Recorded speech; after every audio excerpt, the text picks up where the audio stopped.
بسم اللہ الرحمن الرحیم۔ ڈیئر اسٹوڈنٹس، السلام علیکم ورحمۃ اللہ وبرکاتہ۔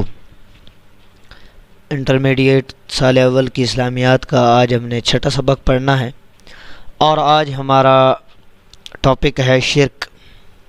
اس سے پہلے اسباق کے اندر ہم نے توحید کے متعلق پڑھا، تو توحید کا الٹ شرک ہے، کیونکہ توحید عقیدہ یہ ہے کہ اللہ کو ایک مانا جائے، اور شرک کا مطلب یہ ہے کہ اللہ کے علاوہ بہت سے الہ، بہت سے خداؤں کا، یا اللہ تعالیٰ کے ساتھ اس کی ذات میں یا اس کی صفات میں کسی کو شریک ٹھہرایا جائے، حصہ دار سمجھا جائے، تو یہ شرک ہے۔ اب توحید کے بعد جو ہے شرک کا ذکر کیوں کیا؟ اس کی وجہ یہ ہے کہ ایک عربی میں بڑا مشہور قاعدہ ہے،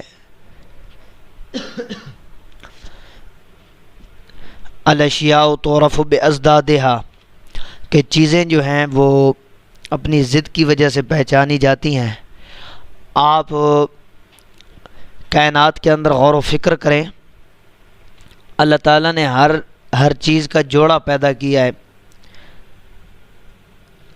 کائنات کے اندر اللہ رب العزت نے اگر دن کو پیدا کیا ہے تو اس کے مقابلے میں رات بھی ہے، جو اس کا الٹ ہے، کہ دن میں آپ دیکھتے ہیں سورج ابھرتا ہے اور ساری کائنات منور اور روشن ہو جاتی ہے، اور اس کے اندر نور چھا جاتا ہے، ہر طرف اجالا ہوتا ہے، ہر طرف روشنی ہوتی ہے۔ جبکہ جب رات چھاتی ہے، سورج غروب ہوتا ہے، تو ہر طرف اندھیرا چھا جاتا ہے، تاریکی چھا جاتی ہے۔ اگر آپ یہ خیال کریں کہ اگر کائنات میں صرف دن ہی ہوتا، رات کا کوئی نام و نشان نہ ہوتا، تو آپ کبھی بھی دن کی حقیقت سے جو ہے آشنا نہیں ہو سکتے تھے، کیونکہ آپ کو پتہ ہی نہیں چلتا کہ دن ہوتا کیا ہے، کیونکہ وہ تو ہر وقت جو دن رہتا ہے، تو دن کی اہمیت تب معلوم ہوتی ہے جب رات چھا جاتی ہے۔ اسی طرح جب رات چھاتی ہے، اگر کائنات میں ہر وقت اندھیرا رہتا اور رات کا سا سما رہتا اور دن کبھی آتا ہی نہیں، تو اس وقت جو ہے رات کی حقیقت سے آپ ناشنا ہوتے ہیں، کیونکہ دن اور رات آپس میں یہ مخالف ہیں، ضدیں ہیں، تو ضد جو ہے وہ اپنی شے کی حقیقت کو سمجھانے کے لیے، حقیقت کو واضح کرنے کے لیے ایک بہت بڑا ذریعہ ہے۔ تو الاشیاء تعرف باضدادها، چیزیں اپنی ضد کی وجہ سے پہچانی جاتی ہیں۔ اللہ رب العزت نے جو ہے مختلف جگہوں پر قرآن مجید کے اندر، جہاں پر جو ہے جنت کا ذکر فرمایا تو ساتھ ہی دوزخ کا، اس لیے کہ دوزخ جو ہے وہ تب سمجھ آتی ہے جب جنت کی نعمتوں کا پتہ ہو، اس کے مقابلے میں جب سزاؤں کو پتہ چلے گا تو اس وقت جو ہے جنت کی اہمیت واضح ہوگی۔ اسی طرح ہر چیز کو پہچاننے کے لیے اس کی ضد کا پہچاننا ضروری ہوتا ہے، تو اس لیے عقیدہ توحید کے بعد شرک کا جو ہے ٹاپک آج ہم پڑھیں گے۔ اب ہم شروع کرتے ہیں شرک کا لغوی معنی۔ سب سے پہلے ہم شرک کا لغوی معنی پڑھ لیتے ہیں کہ لغت میں شرک کا کیا معنی ہوتا ہے۔ لغت سمجھتے ہیں آپ؟ لغت ہوتی ہے کسی زبان کی بولی، کسی زبان کے اندر استعمال ہونے والے الفاظ، اور وہ جو بولی ہے اس کو لغت کہا جاتا ہے۔ اب عربی زبان ہے، اس کی اپنی لغت ہے، اردو، فارسی، انگلش، مختلف اور پتہ نہیں کتنی زبانیں ہیں۔ ان زبانوں کی ہر زبان کی جو لغت ہے، وہ لغت میں اس کا کیا معنی ہے، یہ مطلب ہوتا ہے لغوی معنی۔ اور کیونکہ عربی زبان کا لفظ ہے شرک، تو عربی زبان میں شرک کہتے ہیں حصہ داری کو اور ساجھے پن کو، اس لیے کہ شریک کا لفظ آپ نے پڑھا ہوگا کہ فلاں جو ہے اس کاروبار میں فلاں کا شریک ہے، تو کیا مطلب ہے، اس میں حصہ ہے، وہ اس میں اس کا ساجھا پن ہے۔ تو شرک کا لغوی معنی سمجھ آ گیا، حصہ دار سمجھنا یا ساجھا پن سمجھنا، یہ شرک ہے۔ اصطلاحی معنی، اصطلاحی کا مطلب یہ ہوتا ہے کہ کسی نہ کسی خاص اصطلاح، وہ دین کی بھی اصطلاح ہو سکتی ہے، شریعت کی اصطلاح ہو سکتی ہے، یا کسی فن کی اصطلاح بھی ہو سکتی ہے کہ ریاضی میں، فن ریاضی میں اس کا یہ مطلب ہوتا ہے، فن سائنس میں یعنی وہ بایو ہو یا فزکس ہو یا کیمسٹری ہو یا مختلف جتنے بھی علوم ہیں، وہ علم منطق ہو یا علم فلسفہ ہو، علم فقہ ہو یا علم اصول فقہ ہو، جتنے بھی علوم ہیں ان علوم کی اپنی اپنی اصطلاح ہوتی ہے۔ اسی طرح جو ادیان ہیں، دین ہیں، ان کی اپنی اپنی اصطلاحیں ہوتی ہیں۔ تو شرک کا اصطلاحی معنی کا مطلب یہ ہے کہ دین کے اندر شرک کا کیا معنی ہے، دین میں شرک کسے کہا جاتا ہے، اور دین سے مراد دین اسلام ہے۔ اب ہم شرک کا اصطلاحی معنی پڑھ لیتے ہیں کہ اللہ تعالیٰ کی ذات میں یا صفات میں یا صفات کے تقاضوں میں کسی ایک کو حصہ دار سمجھنا۔ اب ہم نے جو تو عقیدہ توحید کی تعریف پڑھی تھی وہ بالکل اس کا الٹ ہے، اس کا جو ہے اپوزٹ ہے۔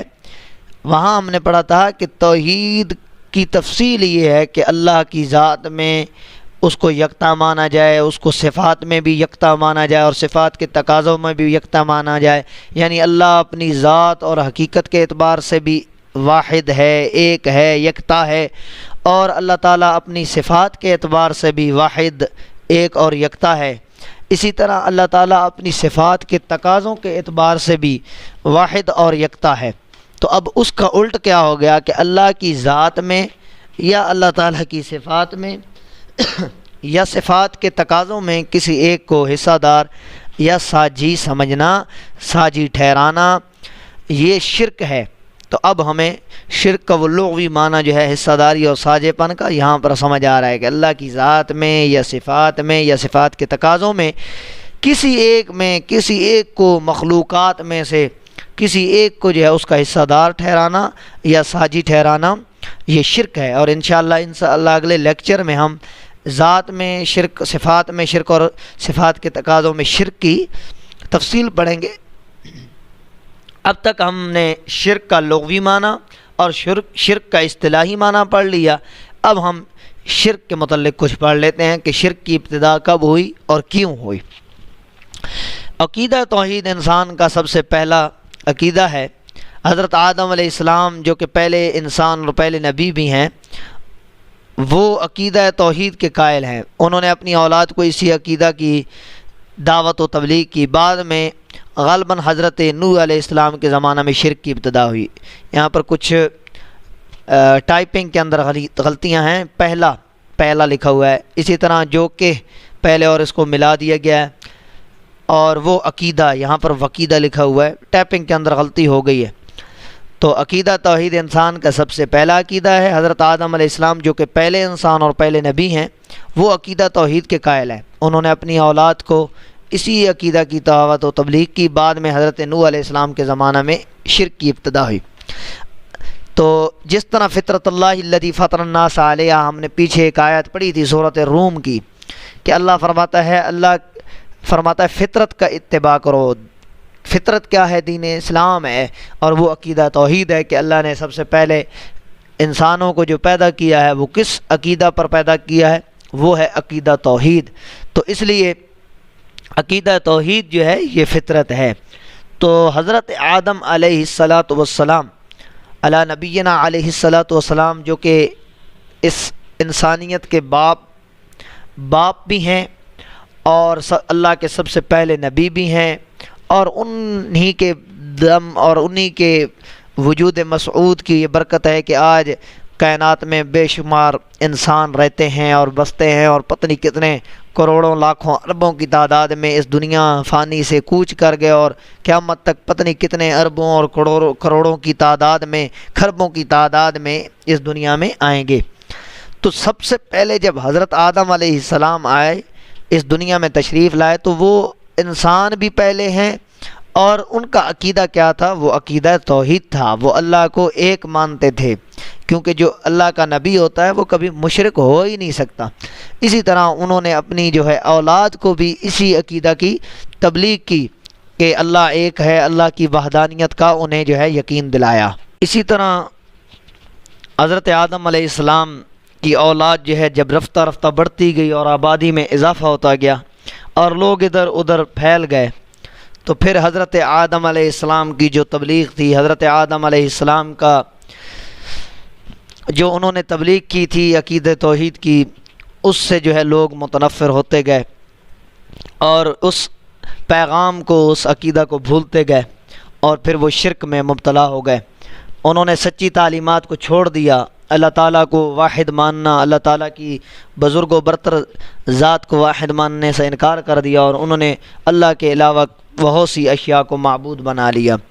وہ جس چیز سے ڈرتے تھے، جو چیز ان کے لیے ہیبت ناک ہوتی، اس کو بھی اس سے خوف زدہ ہو کر اس کی انہوں نے پوجا اور پرستش شروع کر دی، آگ کی پرستش شروع کر دی، سمندروں کو دیوتا بنا لیا، اسی طرح اندھیریوں سے، آندھیوں سے ڈرنے لگے، اور جن چیزوں میں انہوں نے نفع دیکھا اس لیے اس کو بھی انہوں نے کچھ نہ کچھ جو ہے شرک کے اندر مبتلا کر دیا۔ جس طرح گائے وغیرہ کی پوجا جو ہے لوگ کرتے ہیں، ہندوازم کے اندر یہ ہے۔ اور پھر اللہ رب العزت نے اسی عقیدہ توحید کے تحفظ کے لیے اور عقیدہ شرک کو مٹانے کے لیے 1,24,000 کم و بیش انبیاء وقتاً فوقتاً لوگوں کی اصلاح کے لیے، لوگوں کی ہدایت کے لیے جو ہے بھیجا۔ اب حضرت نوح علیہ السلام کے اندر جو کہ میرے مطالعہ میں ہے، غالباً نوح علیہ السلام کے دور میں یہ شرک کی ابتدا ہوئی تھی۔ پہلے جو ہے صرف عقیدہ توحید پر لوگ کاربند تھے۔ حضرت نوح علیہ السلام کے زمانہ میں کچھ لوگ تھے جو اللہ کے بڑے نیک اور مقرب لوگ تھے، ان کا نام ود، سوا، یعوس، یعوق اور نصر، جیسا کہ قرآن کی آیت سورہ نوح کے اندر بھی آیا۔ یہ بہت اللہ کے نیک بندے تھے۔ جب یہ فوت ہو گئے تو ان میں سے کوئی ایک جب فوت ہوا تو شیطان جو ہے وہ اس کے جسم میں حلول کر گیا، داخل ہو گیا اور کہنے لگا کہ جو ہے، اور اس طرح بھی روایات کے اندر آیا کہ شیطان، لوگوں کو بڑا دکھ ہوا کیونکہ وہ بہت اللہ کے مقرب بندے تھے ان کی وفات کی وجہ سے۔ تو شیطان آیا، اس نے کہا تمہیں میں ایک ترکیب بتاتا ہوں کہ تم جو ہے، اگر تمہیں یہ جو ہے جو دکھ اور رنج ہو رہا ہے یہ ختم ہو جائے گا۔ تو اس نے جو ہے ان کی تصویر بنا دی، ان بزرگوں کی جو اللہ کے نیک بندے تھے۔ پھر اس نے کہا کہ یہ تمہارے سامنے رہے گی تو تمہیں اس چیز کا احساس ہوتا رہے گا کہ یہ ہمارے درمیان ہیں، یہ مرے نہیں ہیں۔ تو پھر لوگ جو ہے ان کو کچھ تسلی ہوئی۔ پھر کچھ عرصہ کے بعد شیطان نے جو ہے انہیں کہا کہ تم جو ہے جس خدا کی عبادت کرتے ہو وہ کوئی نہیں ہے، یہی تمہارے خدا ہیں۔ اور پھر لوگ جو ہے ان جو ہے تصویروں کی، ان مورتیوں کی عبادت کرنے لگے۔ تو یوں جو ہے اس دنیا کے اندر جو ہے شرک کی ابتدا ہوئی، اور وہ تصویر سے ہوئی ہے۔ اس لیے تصویر جو ہے اور مورتی جو ہے، جس طرح یہ بت بنائے گئے ہیں آپ کو نظر آتے ہیں مختلف ادیان میں، دینوں میں، اور وہ بتوں کو سامنے رکھ کے، یعنی تصویر ہوتی ہے نا ایک قسم کی کہ مجسمہ ہے، اس کو وہ کی کر رہے ہیں پوجا پاٹ۔ تو یہ اس شیطان نے بتایا تھا، کیونکہ شیطان انسان کا کھلم کھلا دشمن ہے، اور وہ انسانوں کو اللہ کے راہ سے ہٹانا چاہتا ہے۔ تو شرک کی ابتدا جو ہے وہ یوں ہوئی۔ اسی طرح قرآن کے روح سے اور قرآن کے حوالہ سے شرک کیا ہے، شرک کتنا سخت گناہ ہے، تو یہ ہم پڑھتے ہیں سورہ لقمان کی آیت نمبر 13 ہے۔ شرک جو ہے یہ سب سے بڑا اور سب سے بھاری گناہ ہے۔ اللہ فرماتا ہے ان الشرک لظلم عظیم، بے شک شرک یعنی میرے ساتھ شریک ٹھہرانا سب سے بڑا، سب سے بھاری ظلم ہے۔ اس لیے کہ عقیدہ توحید یہ حقیقت ہے، اور شرک جو ہے یہ حقیقت کے خلاف ہے۔ تو جو لوگ حقیقت کے خلاف ہوتے ہیں وہ ظالم ہوتے ہیں۔ اسی طرح یہ اتنا بڑا اور اتنا بھاری ظلم ہے کہ اللہ رب العزت قرآن مجید کے ایک اور مقام پر، غالباً سورہ نساء ہے، اللہ رب العزت ارشاد فرماتا ہے، آیت نمبر 48 ہے، اللہ فرماتا ہے ان اللہ لا یغفر ان یشرک بہ ویغفر ما دون ذلک لمن یشاء۔ شرک ایک ناقابل معافی جرم ہے۔ اللہ فرماتا ہے بے شک اللہ تعالیٰ اس بات کو معاف نہیں فرماتا کہ اس کے ساتھ کسی کو شریک بنایا جائے، لیکن اس کے علاوہ وہ جس کو چاہے گا بخش دے گا۔ تو آپ اندازہ لگائیں کہ انسان چاہے جتنے بھی گناہ کر لے سوائے شرک کے، چاہے وہ قتل کرے، چاہے وہ زنا کرے، اور بڑے بڑے نافرمانی کرے والدین کی، جتنے بھی بڑے بڑے گناہ ہیں احادیث میں جن کا ذکر آیا، ان کی معافی ہے، وہ کسی نہ کسی صورت میں معاف ہو سکتے ہیں، لیکن شرک ایک ایسا گناہ ہے جس کی معافی کبھی نہیں ہو سکتی۔ جو مشرک ہوگا اللہ اس کو کبھی بھی معاف نہیں فرمائے گا، اور باقی جو ہے عقیدہ توحید پر کاربند ہو، اگرچہ وہ گناہ گار ہو، اللہ رب العزت اس کو چاہے گا تو بخش دے گا۔ تو اس سے پتہ چلتا ہے کہ شرک جو ہے یہ کتنا بڑا ظلم ہے، کتنا بڑا بھاری گناہ ہے۔ انشاءاللہ اگلے سبق کے اندر ہم جو ہے عقیدہ توحید کے خلاف جو عقیدہ شرک ہے، اس میں جو شرک کی اقسام ہیں، شرک فی الذات، شرک فی صفات، اور شرک فی الافعال جس کو صفات کے تقاضوں میں بھی شرک کہا جاتا ہے، انشاءاللہ اس کی تفصیل پڑھیں گے۔ تب تک کے لیے والسلام ورحمۃ اللہ وبرکاتہ۔